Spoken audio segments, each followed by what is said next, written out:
όλων μας μετράει και ακούγεται. Και εννοούμε όλων. Μπορώ να είμαι ο εαυτός μου χωρίς αστερίσκους.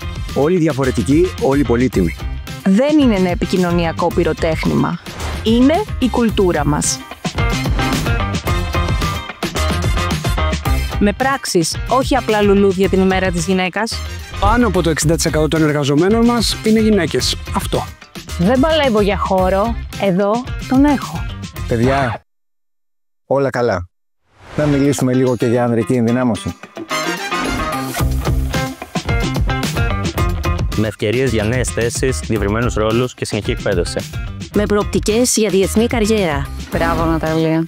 Σου ανοίγει δρόμους, όχι μονόδρομους. Σου δίνει και GPS, αν χρειαστεί. Επενδύει σε σένα. Προσέξτε τι θα πείτε. Ημέρα γενεθλίων off. Yes, please.